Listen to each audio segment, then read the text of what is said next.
2TC is an achievement in Balloons Tower Defense 6 where you only place down 2 towers throughout the entire games of CHIMPS and complete all 95 rounds in it. So today we're going to be doing this with Sauda and the Carrier Flagship. So we're going to be commencing this by placing down Sauda, and well, the adventure begins here. Place down our Monkey Buccaneer. That will soon, or in the future, definitely, turn into the Carrier Flagship. One of the cheapest ways to be able to deal a lot of damage against DDTs and bads as well. Just Moab class balloons in general, but they're also very good at chasing super ceramics too. Not huge groups of them, but small clumps of them. Today's been a really stressful day at work, and I'd rather not do anything too convoluted, although when testing this out, round 98, round 99 and round 100 were giving me a few problems here, so it was all down to the timing of Sauda's ability if we can succeed in this or not. Because remember, back in the day when Sauda was first introduced, Sauda was much more of a powerful being than she is now. Sauda is still very powerful and one of the most beginner-friendly heroes that there are. But Sauda unfortunately cannot do their 1TC glory anymore nowadays. Round 28, we have ourselves a bunch of ceramics, and by using Sauda's leaping sword attack ability, that thing, we're able to counter these leads, which would otherwise give us huge issues here. So time it just right, time it up here, or anywhere along here actually, and then you'll be able to get all of the leads within that round. From one of my previous videos on the XXXL Trap and Geraldo 2TC, I received a comment which was so bizarre that I have to read it out to you. But heroes aren't towers, so this is a 1TC. And if it were just for hero, then it would be a no TC. Heroes, unlike towers, don't get different upgrade paths, nor can you easily afford their upgrades. They also buff towers, unlike every other tower, which pretty much only helps itself. In brackets, outside the monkey village, populous druids, ninjas of the middle path, that's the ones that I can name off the top of my head. So is this a 2TC? No, because a hero is not a tower. Now let me give you this question here, dear commenter that commented that, and I missed out on one lead, but no worries, we'll get our ability back in time. Whenever you finish a game, in particular a 2-tower chimp scenario, what I want you to do when you successfully do a 2TC with a hero is look at the number of towers that you have placed down throughout the entire game. Tell me how many towers you have placed down. If you see one, then your statement is correct. A hero is not a tower, but a hero, just like this aircraft carrier, for example, is a tower. Sauda is a tower. Sauda is also a hero, just like every other hero. Churchill, Adora, Quincy, Gwen, Obin, any other hero in the game also counts as a tower because it is something that you place down from the right hand side of the game. If it is something that is produced by the tower in which you have placed down from the right hand side, then it's a sub tower. So Geraldo's is shooty turrets, or the sentry guns, the engineers is sentry guns. Those aren't towers, those are sub towers which can disappear and stuff like that, although Geraldo's case they are more permanent than other ones. But my case in being, it is thoroughly illogical to consider that a hero is not considered a tower. Unfortunately, I just thought I'd mention that because it's just so utterly ridiculous that I had no idea on how to comprehend it. It's like, how can you consider a hero not a tower? Because you place it down just like a tower. It doesn't just magically spawn out of thin air. We can now afford a Carrier Flagship. If I can get my mouse to correctly click on my Buccaneer, that'll be a great start. So yeah, not a scenario that I consider stressful whatsoever, and that's something that I definitely do not want to put down today. From a 9-hour shift at work today. At this point in time, it's been over a year since I started working retail, and honestly, I can understand why retail workers like Christmas a little bit less than the rest of us, because it's just so many tasks and so many customers to cater. But I honestly understand why they don't like Christmas as much as most of us do, because honestly, there's just so much work put into it, and not everyone is grateful. Like, I think throughout the year that I've worked throughout retail, I've only had like about 5 people at most saying that they're thankful that I helped them pack their bag. Like, I didn't, like, you know what, actually, you know, be asked to pack their bag for them. I just do it automatically because I thought that that's the right thing to do. But barely anyone is ever thankful for that. People are just pre-expecting you to just do that because that is a part of your job, rather than just some kind of human connection in some ways, just to say, hey, thank you very much for packing my bag. Like that happened to me today, just once today, and I was honestly surprised and really happy by it, because sometimes a thank you or a have a nice day goes a really long way. I know it's just words, but from the customer that smiles at you, that is just so heartening to see. From like a sea of other customers, which aren't like bad towards you or anything like that, but are neither nice to encounter or anything like that. Not hostile, but not nice at the same time. Sort of neutral. I just realized that the Carrier Flagship and Sauda have a very similar color scheme, which I really like. You know, the red on the hat and the red outline here, the overall blue or grayish hue here, along with the grey bluish hue here.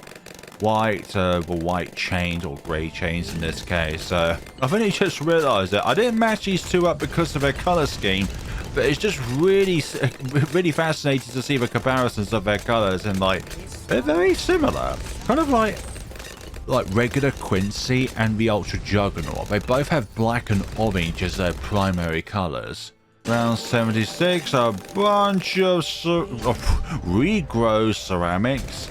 Like, that's probably the worst part, not the ceramic part or their numbers, it's the regrow part of that round that I despise the most, because if you don't pop them all in time, then they grow into uncontrollable numbers, which are honestly so excruciatingly painful. Round 78 is here. What are we going to have ourselves? Not really a challenge. Like, both of these towers are very, very compatible with one another. Very far away. This one's very close. There are also dualities of each other as well. One of them can attack globally, and the other one doesn't attack globally at all. It attacks really close by. There. That's another reason why I kind of chose this scenario. Inadvertently, it's because of their dualityness, but also their synergy is quite nice together. But then again, I just thought about it. Sauda can attack globally in some ways with a, I've forgotten the name of this ability. Sword charge ability. Or in this case, chain charge ability. It sounds like a chain chomp maneuver from the Super Mario games. Chain charge! Oh, dearie me.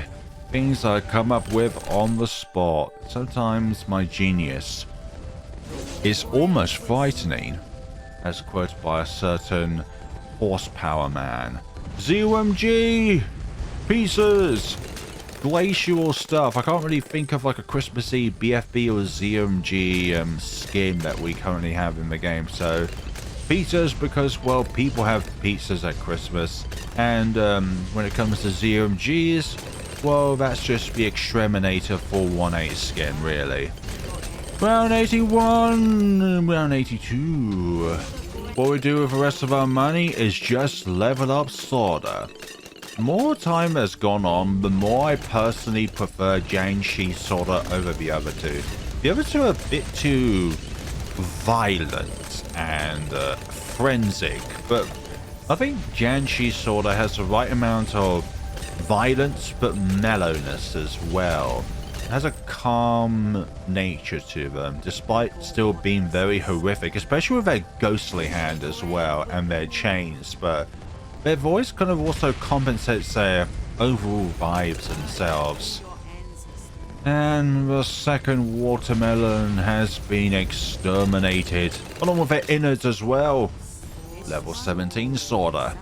What would make 2 Megapops more interesting is if you can do a 2 Megapops without Geraldo, because Geraldo is such a clutch support tower to have down, but I feel like that there could be like a different, I don't know, ranking, or not ranking, but a different table for towers that can do 2 Megapops outside of having Geraldo as a must-have tower to put down. And also, like, what maps could it be done as well? Because there are so many 2 Megapops out there that are only possible because of Geraldo. And I think if you could do that possibly otherwise impossible 2 Megapops without Geraldo, then I think that is more of an accomplishment than with Geraldo, because Geraldo just provides so many means to be able to cover weaknesses, give you more attack power, slow down balloons, send balloons back, but Geraldo is just such an overly clutch tower to have. Yes, Geraldo is a tower, but also a hero. Round 92 in the game of Bloons Tower Defense 6. And why resort for this particular scenario? Well, this little square is very good for towers like Sauda and the Ice Tower and tack shooters because of its friendliness for very short range towers. Also Pat as well. Did you know that Pat was also a tower? I'm going to keep running this joke for as long as this video lasts. Round 93, more DETs to exterminate. Enchanted blades do extra damage to regrow, fortified, and camo balloons.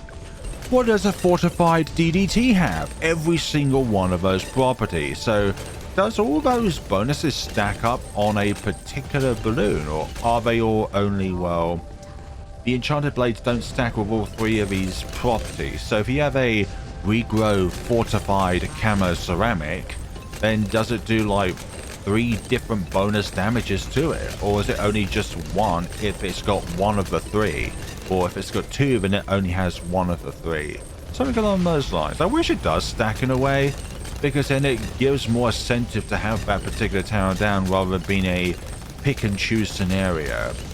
Oh gosh, Sauda is making them more like that actually. You know when, like... Okay, it's a bit darker now, but it's still kind of matching up with the color scheme of the Carrier Flagship. I've actually kind of forgotten what we were talking about with earlier, so... If I'm forgetting it, then it's obviously not that important. I think anyways. I think it's something about the enchanted blades, I think. Round 96. And yeah, this is quite easy. I think it's from round 98 onwards. Like the last 3 rounds with this particular combo is going to be a bit of a struggle. But it's all about the timing of Saudus' ability. Saudus' ability timing is the make or break. It definitely was the case when there was a Sauda 1TC, when Sauda was originally introduced to the game. And that is why it is referred to as a Sauda 1TC.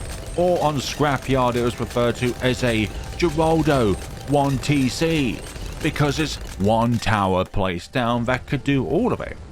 Now, the main difference between a Sauda 1TC and a Geraldo TC is that only one of them can claim that they did all of the pops, and that is Sauda. Because with Geraldo, early on in the game, you rely on the Crusher or the Cruncher in order to pop the leads initially. So therefore it is definitely a 2 Megapops, but it's not an all pops challenge, whereas with Sauda it's definitely all pops. Now the timing of our abilities here is going to be pivotal towards our success. I'm hoping we'll be able to use these abilities when we really need to. There we go. I'm going to use it now, actually, while they're all within this little square here. And the damage should stack up just fine, actually. That was actually much better than I thought it was going to be. Right, let's use it then and there. That might have been a bit too late in the round to use it. Let's have I can recharge it. Oh my god, look at all these Moabs still left. Oh, this is going to be really... Oh no. Nope. I was going to say, this is really close. Yeah, it's not even close. Round 98 is done. That was much better this time. Now then, the question of fortified deities, because these are horrible entities to deal with. And that should have been a little bit better placement, but who cares? Can this do it? Of course it can. It's Sauda after all. Let's see. Try bury this behemoth, Sauda. I should not have done that, actually. I should have used that leaping sword ability or leaping chain ability while Sauda was still unable to attack it. Let's see. Let's just use that because we have no other means for it at the moment. Let's use that as well. I really kind of need to use the leaping sword ability next for when the FBs are deployed, really. Start grinding down the health of that. Let's see. Okay. Let's use it now. Excellent. I kind of need you back. I might have used that too early, but our abilities come back pretty quickly, actually. Sauda, as a hero / tower, can have their ability back rather quickly, which is nice. Let's see. Oh. Okay, let's use it. Oh no! We need to do more damage against the Moab so that then the charge can deal with the ceramics. Nothing is too big to bury. To the grave with you.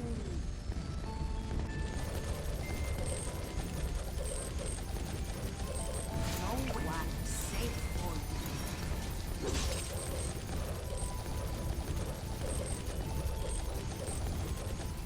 To the grave with you. I'll cut them all down.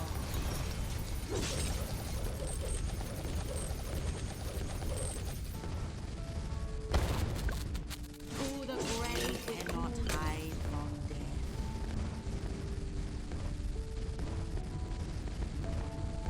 Ah, this is a better position here. Let's see if this is going to help us out here. Now let's activate it now, and there we go. Excellent. So, kind of delay our sword charge ability here so that we would be able to then utilize it a bit later on when we really need it once the bat is popped. So that in and of itself is a 2-tower chimps with both Sauda and the Monkey Buccaneer. So that, as you saw, was 2 towers placed down. We have a hero that is also a tower placed down. Our Monkey Buccaneer is a tower placed down.